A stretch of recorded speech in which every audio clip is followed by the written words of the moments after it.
Hello and welcome back to the MSBaithak podcast. I'm your host DD, and joining me today once again is my friend and your co-host Vedant. On this episode, we'll be talking about the F1 British GP. So let's grab some chai, take our seats, really ready our opinions, and dive right into the conversation. Hello Vedant, welcome back. It's been a while. It's been a very erratic time at Motorsport Baithak because we've both been on vacations at very weird times. But what a race was that. I didn't catch it completely. So I was relying on all the highlights and clips that people posted everywhere. It seems that the F1 TV subscription is becoming more and more invaluable in my life, which I don't have yet, but I should get it probably. But there's so much conversation on everywhere on social media, on all the WhatsApp groups. So much happened. What is your take on the race that happened this past Sunday? Yeah. Hi, Divya, first of all. And, well, this is why we do these podcasts, right? To talk about everything that has happened, to talk about our opinions, to talk about just the amount of action that takes place in Formula One these days. I mean, believe me, if we did this podcast back in 2016, 17, we would have been bored like hell and it wouldn't have worked, right? But now, these past 2 seasons, it's been incredible. But yeah, talking about the race, it had everything. The race had everything. It had every kind of drama. It had every kind of spectacular racing. It had, for people who like crashes, unfortunately, it had a crash, a huge crash. For people who like wheel to wheel racing, it had a brilliant battle for P3 in the closing stages. For people who like teammate drama, there was that as well. So it was unbelievable, and for it to happen at Silverstone, one of the most iconic Formula One racetracks, one of the most iconic racing tracks in the world as a whole, it was incredible. Yeah, and we'll get to all of that in a bit, but we have to talk about Carlos Sainz winning his first ever GP. Now, we say, the stars usually align for someone like Lewis Hamilton, but man, did the stars really align for Carlos Sainz to take the win after not having the best race overall. Yes, he put it on pole. Yes, he did the hard work, but a lot of mistakes during the race. But he came home to take that first place at the end of the day, and couldn't be happier for Carlos, but would have expected a much more consistent performance from Yeah, the man. absolutely. It seems that Carlos knows that he is still not the strongest. Like the first time Ferrari asked him to let Charles by, after that discussion about maintaining targets and reaching targets and all that, Carlos was happy to do so because he knew that he was not reaching those targets, and he knew that Hamilton was right behind Charles Leclerc. But I think the second time when Ferrari asked Carlos to build a gap of 10 car lengths between himself and Charles Leclerc to protect Charles Leclerc from at the safety car restart from the others behind. I think it was good and right of Carlos Sainz to deny that command from Ferrari basically, and race on his own to show that, right, I have a race to win as well. Because had Carlos Sainz followed that order, there's a high probability that he would not have been on the podium even, right? So I think it's good on Carlos that he knows his limitations, but he knows that he's here to win, and he has finally won the race. So maybe his poor start of the season can now turn around. He may have a reignited confidence. He may have a better outlook going forward into Austria and the season ahead. Yep, now let's talk about the biggest pain point of the weekend for all the Ferrari fans out there, and that is the strategy call that Ferrari made to keep Leclerc out.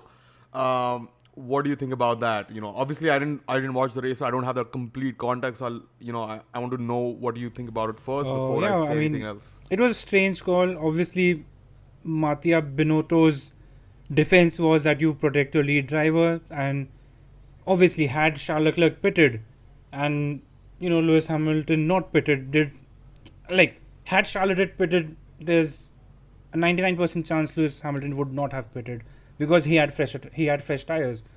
So that would have meant that Ferrari would lose the position. But it was a safety car. It was most likely it was going to be a safety car at that point, right? And Charles Leclerc would have been right beside Lewis Hamilton at the restart. So I don't see where the risk was in that. But even then, if they had to pit only one person, I mean, at first I thought that they didn't have time to double stack, and they'd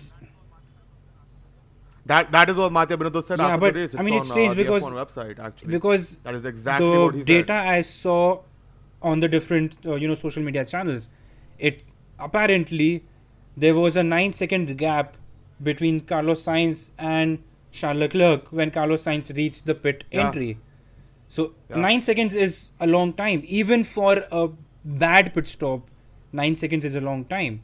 So I think Carlos Sainz and Charles Leclerc would both have pitted easily and joined the track in P3 or P2 and P3 or P4 maybe. I mean, regardless, they would have been Exactly, still exactly. competing for the win. Exactly. It wouldn't have slipped away from them. Uh, I see. I don't know how to approach this because the fact is, Matthew was saying that they didn't have time to double stack. Regardless of what it was, even if they were, even if they were right behind each other, and the safety car came out and whatever, that just shows a lack of confidence. Yes, you would lose one place with the second driver, but your lead driver is still leading the race, right? Uh, and it's still more points at the end of the day than leaving someone out on older tires. And secondly, I see this is not the first time that Ferrari has done this, and we've complained about this time and again. So to me, not only does it show like a lack of confidence on, from Mattia Binotto and the team that is sitting on the pit wall, but it also shows maybe it maybe points towards a lack of tools that they have. All of these teams are obviously using custom tools and things uh, to facilitate their race weekend, to make the strategy calls that they're making. Maybe Ferrari just doesn't have those tools like some of the other top teams may have, like Red Bull or Mercedes. So I wouldn't be surprised if that is the case because, as we know, all the facilities and the tools, the software, even the human resources that these teams have vary very vastly across the spectrum. Aston Martin has injected so much money, but clearly the way they have invested the money, injected the money into the team has not worked out for them. Similarly for McLaren, before 2022, the way they injected the money that they got from their investors really, revived the team and revived everything that they had. We learned, I think, which like AlphaTauri did not have their own wind tunnel, and they they had to use a smaller model, which is why they didn't get great accuracy between their wind tunnel data and the track data. So I wouldn't be surprised if that is the case for Ferrari, if their simulation tools for race weekend simulation aren't up to the mark. When I say, I mean, they're still state of the art compared to what you and I might have exposure to, but compared to Red Bull and Mercedes, they still might not be up there. But that is something obviously that we can only speculate. Yeah, that's we can't true, really but say for sure. I mean, even if Ferrari do not have the state of the art, even if Ferrari do not have facilities as equal as Red Bull and Mercedes, this issue of bad strategy calls at Ferrari has been going on for over a decade now.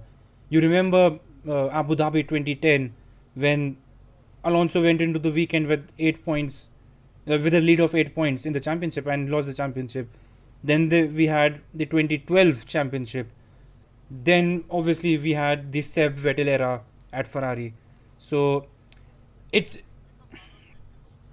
And we saw Carlos making his own strategy call exactly, out in and Monaco. You don't even have to look that far. We saw even Carlos in making the right call 2020, in if you Monaco. remember 2020 or 2020, Charles Leclerc and Seb Vettel were constantly making their own calls at some point or the other. So Yeah. okay, I think it was I don't know if it was Alfa Romeo or was it no, it was Haas. It was not Gene Haas. Gunther Steiner who came out I think before this weekend and said that we are lacking confidence on the pit wall to make the strategy calls, which is why we're losing points, even though we're starting, in the top 10. And I think that is the Yeah, same but case at I the mean, Ferrari pit a wall. Haas saying it is still, acceptable, but Ferrari is not saying it. But as we discussed, we can see the evidence. But it's strange, and I mean, it has been going on for a lot of years now, and I don't know how much the Tifosi can take it anymore. It's been a joke. It has turned into a meme. It has turned into a joke.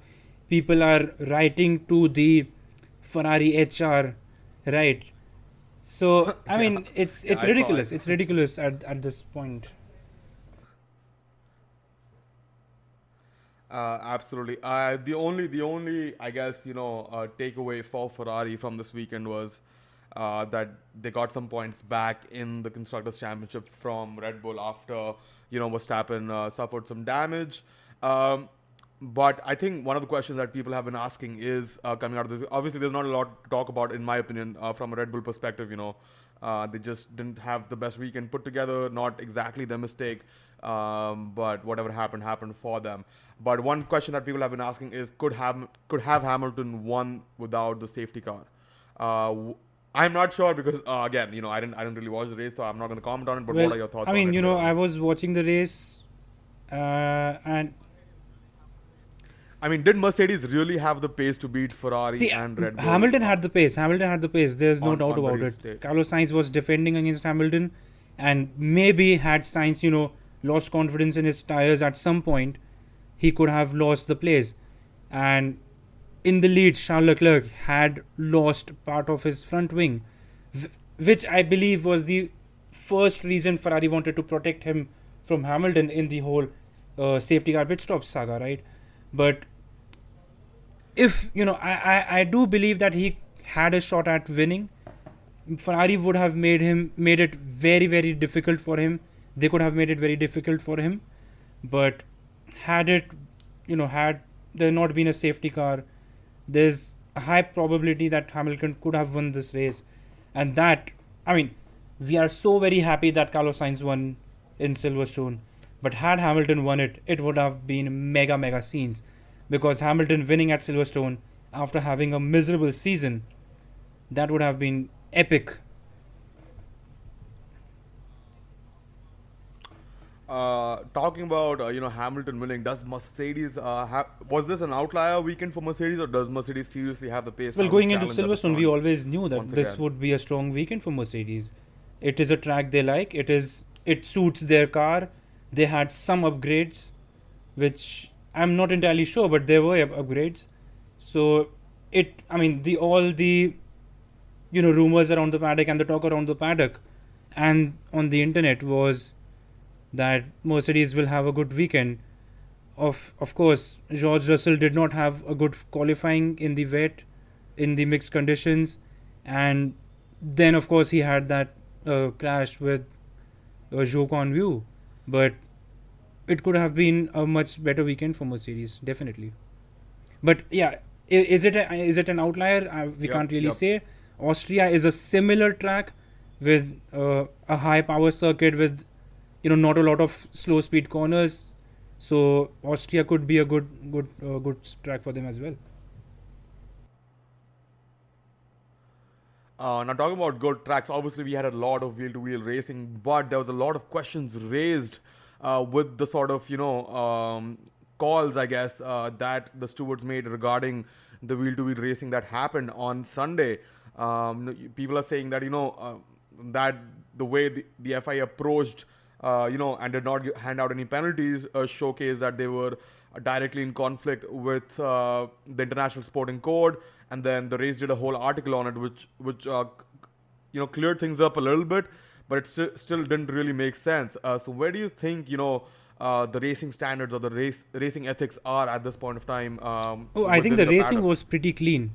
I mean, pretty clean in the sense that obviously they went a little off track in while defending and while attacking, but that we term those incidents as racing incidents. The gray area in those kind of incidents is a lot larger than say crossing the white line during qualifying, right? So I think I believe there was two incidents. One where Charles Leclerc crossed the line to gain a position, and one where Sergio Perez crossed the line to gain not a position but an advantage. But both of those times, neither of them gained a position outright. So maybe that was the outlook of the stewards. But I think there was some penalty coming in for Sergio Perez, because his advantage was much greater than just cutting a corner. He did not gain a position at that point of joining the track, but I believe he gained the position in terms of completing the corner and on the straight, right? So maybe there was a penalty coming for Carlos Sainz, and Fernando Alonso said there was a penalty coming for Charles Leclerc because he's wavering a lot on the straight to defend. And Alonso got a similar penalty last weekend out in Canada for wavering at the last lap. So mixed calls from the FIA, I guess. Right. But just to add, I think there was also conversation on running out your opponent off the track while basically overcrowding the track. Charles Leclerc. Charles Leclerc was a victim So of that from Sergio Perez. And Max did a few times too, and then also overcrowding the inner corner so that the other person cannot exactly attack going into or something. That's a really good article on the race. I would encourage anyone listening to this to check that out and to gain a perspective on gain a better perspective through that. But talking about tricky conditions and rain and whatnot, we have to talk about this one person who put in a fabulous qualifying in Canada, put in a fabulous qualifying in Silverstone, but had the worst race ever, and that is Guan Yu Zhou. Obviously, we're glad he escaped, his crash unscathed. The halo, which was a point of contention for the longest time back in 2017, 2018, clearly showing what it's worth, having saved, I don't know, at least 3-4 lives over the last few years. But Guan Yu Zhou has, or at least is exceeding all expectations in my opinion. Out qualifying Valtteri Bottas is no joke. Yes, in the wet Valtteri is not that great, but putting it in the top 10 is absolutely no joke. Yeah, absolutely. What are your thoughts on that? Zhou Guan Yu, and there was talk before the weekend that the way he's performing, Fred Vasseurs, chosen one Q Porsche will not get a seat in Formula 1 in 2023 at least, and which may be true. But out qualifying Valtteri Bottas, outscoring Valtteri Bottas, out racing Valtteri Bottas in the same team in your rookie year is incredible. And I mean, when he joined Formula 1, everyone was upset that Oscar Piastri did not get the seat, right? But when you I mean, we are still upset about that. Yeah, but exactly. We're not upset at Guan Yu Zhou anymore. He had good races in Formula 2, but he was never an exceptional talent like the Leclercs and the Russells. But even now, he's not an exceptional talent per se, but he has been performing very well for his rookie year, and who knows what Silverstone could have brought him. But yeah, talking about the halo, and if you see the images from turn 1 where the crash actually happened, the rollover structure, the rollover hoop was absolutely smashed. And yep, and there is an Exactly. investigation taking place So, regarding that like particular before Halo, aspect that of was the only structure. protection for a car flipping over. Now with that completely gone, Halo saved, and I'm pretty sure about that, Halo did save his life. The other incidents over the years, you could argue that okay, Halo may, like, without a Halo he may have twisted, like he may have hurt his neck or head but not died.